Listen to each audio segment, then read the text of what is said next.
This is the ConquerWorry Podcast, and my name is Jay Coulter. Our mission is to inspire, educate, and advocate for those who struggle with stress or their mental health.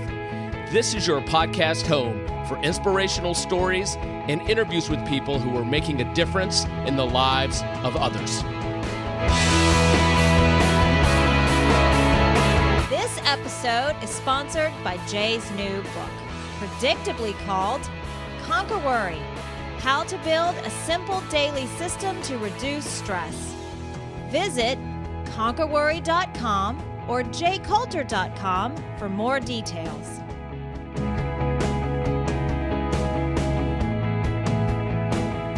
Thanks for downloading this episode of the ConquerWorry Podcast.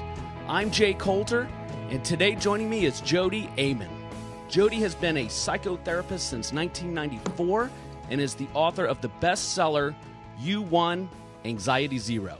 She's based out of Rochester, New York. And Jodi, thanks for coming on the podcast. Thanks so much for having me, Jay. I love the title of your book, and we'll get into that in a little bit, but we have a puppy in our house who is utterly destroying the house. And I feel like every other day I'm saying, puppy 1, kids 0, as he gets through their toys.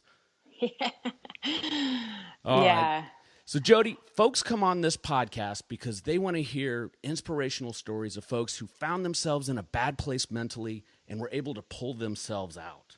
So take our listeners to a place where you found yourself in a difficult spot, and then let's dig into how you got yourself out. Well, I think there's so many, little segments of time in my past. Anxiety has been around since I was 5 and really started to fire up in my late 20s. So that's the time I go to, I think, because, when I was younger, I didn't know what it was. I didn't call it anxiety. I didn't know what it was. I thought it was nausea, because I felt nauseous and I hated the feeling. It was the worst feeling in the world. And I was terrified of it. But when I was in my 20s, I think that's when the first time I realized it was this thing we call anxiety, and I just didn't want to, you just don't want to live anymore. It's such an awful feeling. I wanted to hide under my covers. And basically sometimes I did go to work, but when I came home at like 5 o'clock from work, I'd get right in bed. Like I just couldn't handle the world. I couldn't handle life. And I would just like pray to fall asleep so I would not have to feel that way anymore. I was just in a near constant state of panic during that time. It was awful and just was spiraling. I was spiraling down. And I'm a social worker. So I was a counselor and I was working in a psychiatric hospital, like an outpatient clinic. So I'm already doing therapy. I'm young and I am anxious. And so in some of the team meetings I was, listening to case story after case story, and there, people are talking about anxiety and clients who are really hard to treat because they're not getting better.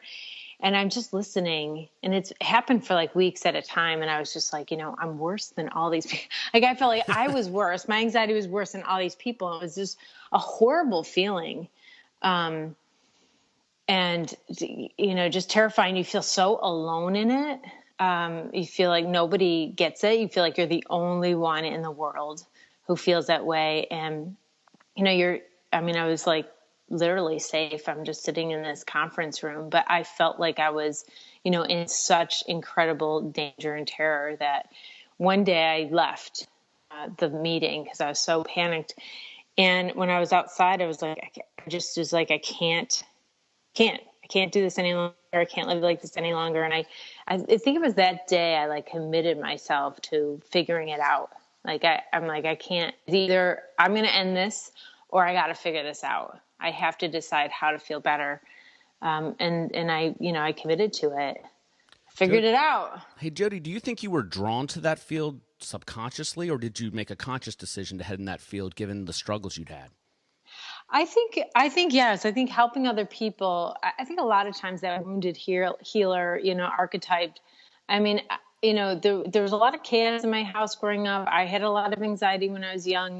There's generations of anxiety and depression in my family.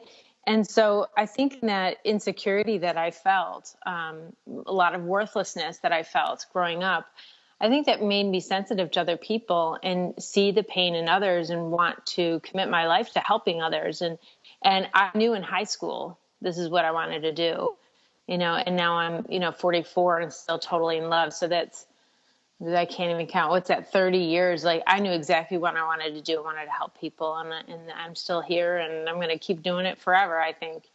All right, well, let's go back to your mid-20s. You're struggling. Sure. You're coming out of that conference room, and you're thinking, I have more problems than these people I'm trying to help. You're in a bad spot. Tell us, how'd you get out of it? Well, I read everything I could. I read everything I could, and I tried everything. I tried everything. They helped. I did mindfulness. I mean, everyone does that. I did mindfulness. I tried Ayurveda, and I tried different alternative practices. I started doing yoga, and they all kind of helped calm me. At that physiological level, they really helped that nervous system begin to calm down, and they helped overall. But there was still this underlying fear of death. Fear that I couldn't handle it. It was still underlying all of that panic. So it didn't go away completely, but I was able to handle it a little bit better. And it wasn't until I was studying narrative therapy. So that's a modality of therapy that, focuses on people's stories and knowing that life is multi-storied. So there's problem stories, but there's also other stories. And my teacher just, helped me understand three things that were just blew me away and really changed everything. And one was, I didn't even realize that this was an issue. And I know I mentioned this when I was younger, I really felt worthless a lot, but I didn't even know that that was a problem for me. I didn't know that I felt undeserving. And I didn't know that I didn't feel like I deserved to feel better.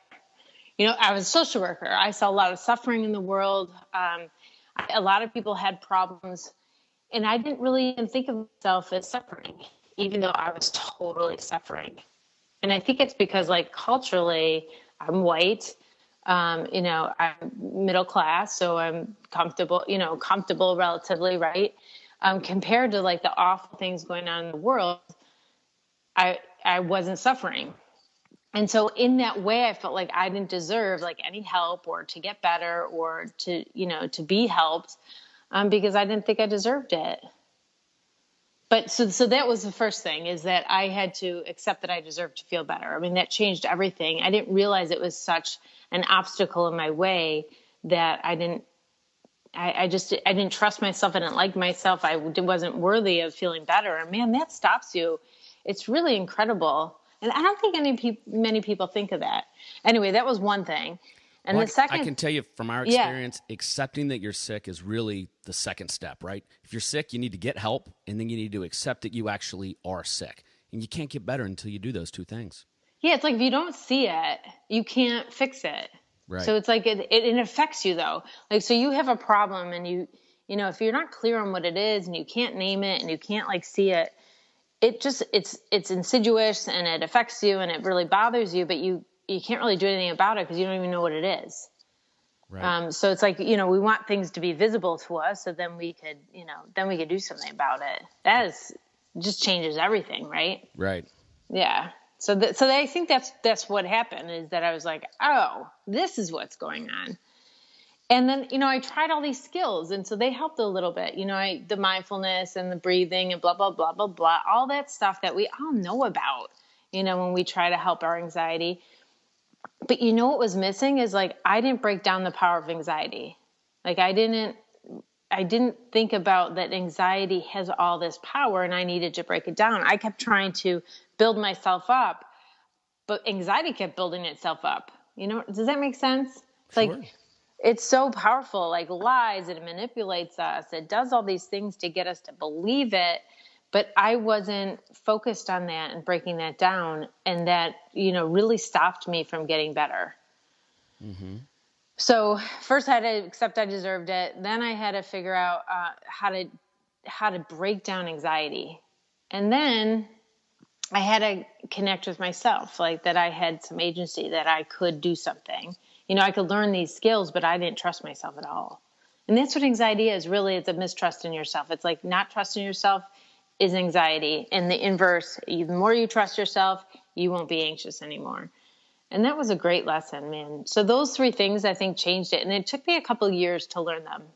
All right, and just to be sure the listeners are clear here, the first step is to accept. Yeah. The second is to break down your anxiety, I guess, so you can understand it better. Yeah, break down the power, man. Break down the power. And then the third is to learn to trust yourself. Did I hear that correctly? Yeah, connect with your personal agency. Yes. And that's about like understanding that you're an agent in your life. You know, because anxiety wants us to feel like we're out of control and just reminds us and shows us that everything's out of our control. And that is, you know, we just panic because that is the scariest thing in the world. But connecting to your personal agency is that you're an agent in this life. Like, so whatever happens to you, you control your response, like 100%, you control your response. And that changes everything because we're so focused on what we're out of control of, but we have 100% of control over the thing that makes or breaks our life because our response means a million times more than anything that could happen to us. And so now all of a sudden I'm invulnerable thinking that way. Like if I can connect with my personal agency and I know I have 100% of control over the thing that matters to make my life good or bad or happy, I have 100% control. I mean, it changes the whole game, right? It changes everything. Yeah. And what a huge relief that is. Let's shift gears a little bit and talk about your daily routine. So you have this plan, this program, which I assume you'll outline in the book, and we'll talk about that in a second. But what do you do on a daily basis to keep yourself in the right frame of mind? Well, I do practice a lot of there's two things I practice. One is noticing the good things, right? So I've honed these skills in noticing the resilience, noticing the positive, noticing what I do have control over, you know. And the other thing is in celebrating that. And the other thing is, now I forgot what I was going to say, but it's such a huge thing. That first one. Yeah. You know, so how about with regards to, we call it a protocol here at ConquerWorry, just do you have things that you do on a daily basis to help ensure that you are in the right state of mind each day? Yeah. I mean, I do my meditation every morning. It's a guided visual meditation. So, you know, I pull light through myself. And, you know, and I walk in the woods almost daily. I love it. I think just being outside, 45 minutes to an hour to an hour and a half. Sometimes it depends on how much time I have, but it's really my time. I have a trailhead right across the street and I could walk an hour and a half, you know, barely seeing a house. So it's really cool. It's right along the Genesee River. The Genesee River here in Rochester, New York is cool because it flows north. And I just feel like just because that's so different than any other river in the world, I think the Nile's the only other river that flows north or something. So I kind of feel cool about anything that makes you feel happy, you know, like concentrating on what makes you feel happy. And the other thing I was going to say is I practice compassion for myself. So anytime I feel something that is not positive, that's negative. So this is a daily practice constantly. And yes, there's not a routine about it, but it is within the context of whatever I'm doing. If I feel something, I just love myself for feeling that. Like I understand it. Like instead of judging it, I understand it. And this is the key to stopping my anxiety, because when I start judging myself, then I start thinking that I can't handle stuff, like that that I can't do it, can't handle stuff. And that brings anxiety in, because anxiety wants to be vulnerable and it's going to come in and be like, but you can't handle stuff. Look, if you can't figure that out. So this constant self-compassion that I do, whatever I'm doing. Yeah. So yes, I do meditation in the morning. Yes, I walk outside. When I'm talking to my clients, I just breathe their story right in. And I just sit and breathe. And I think that's like my meditation time, actually, when I'm working with clients. It's win-win. Obviously, it's good for them too. But right. Yep. So if I didn't have that time with my clients, that might be a little more scattered because, you know, I multitask a lot, but I love it. I'm really busy. I'm really active. I'm very creative. I always engage in creative things every day because I think that uses that part of the brain that we need to, you know, stimulate if we're not being creative, our mind's going to get creative and think of some really scary stuff. Okay, so I tell you what I think I hear are 4, to use our terminology, protocols that you use. The first 2 being the walking or exercise and guided meditation. And I can tell you, Jodi, hands down, those are the 2 most popular of all the guests who have either come on ConquerWorry and blogged about their story or the podcast and told their story. But then you go a little bit further and you practice gratitude in the form of noticing the good and then compassion, which I don't hear that often. How could somebody who's struggling that wants to make it a daily practice do that? Okay, so it's so interesting because we are not taught to be compassionate with ourselves, and right. I just wish we were taught that in middle school, but you know how sometimes you think of something, like say someone hurts you and you're going over in your head that conversation you had with them, you want to tell them how they hurt you, that kind of thing we do. Yeah. Well, and then you just can't get it out of your head. Like you're obsessed with it. Well, anytime that I'm doing that, this is my practice that I do. Like I kiss my hand and I touch my heart. And like, I get it. I understand why I feel bad about that. And, this is what we need, is understanding. Our mind wants to keep questioning. It wants to keep figuring it out. If something doesn't make sense to us, we want to figure it out. And so we keep questioning. But that questioning becomes the suffering. Because there's this story of blame, like, is it me? Is it them? Did I do it? Did they do it? What if they knew they hurt me? What would they think? How would they validate me? What if they, all this story stuff is where we suffer. And so if we had that feeling and we just understood, yeah, you'd be hurt about it. This is what happened. My mom's friend died last week. It was really tragic and really quickly. And I was talking to her, and it was like 5 days later, and she's like, I just can't get over this. I'm like, Mom, it's 5 days. Like, we don't give ourselves a break, like we don't, it's so sad that we just have no compassion for ourselves. We judge ourselves immediately, and that exponentially makes our problems so much worse. And so if we just say, get it, that makes sense. Wow, it stops it. It just stops that suffering. It just, that's as easy as it's so easy to have self-compassion. I get it. Great. Jodi, that's great advice. Hey, before we wrap up here, let's talk about your book. What can you tell our listeners about it? Well, I'm so excited about it because, the people who've read it so far are just like, this is amazing. Like they've read all kinds of books and just never had it broken down like this before. And like I said, I do that. Like I don't miss that piece of accepting that you deserve to feel better or having self-compassion or building that trust in yourself. I got that all in there. And I break down anxiety. Like I expose all of its tricks and tactics so people could see it coming a mile away, and it doesn't stop them. It can't affect them the same way anymore, because then they know it's lies. They know it's manipulation. They don't see it as truth anymore. And it really changes the whole game. So I'm really excited about this book. I think it's going to really change the way we look at anxiety, the way that people look at themselves, and hopefully they found some humor in there and a lot of warmth and some hope, I guess. That's what I'm hoping for. That's great. I know what a big project it is to write a book. I'm glad it's almost complete, correct? Yeah, it's out. It's out now. Excellent. Yeah. So where can listeners go to find information? Anywhere. Well, they could come to my website, jodiaman.com. I have lots of videos on anxiety and articles, and there's a link to the book there. They could get it in any online store. If they go into a bookstore, their bookstore could order it for them. If they don't like to buy stuff online, they could do that. It might not be physically in the bookstore, but any bookstore could order it for them. That's great. And listeners, Jodi has a lot of great resources on her website if you are struggling. Jodi, thanks so much for coming on this podcast. And it's a blast. Come back and visit us again. All right. Great. Thanks so much. This episode is sponsored by ConquerWorry.org. Please visit ConquerWorry.org and join our growing community.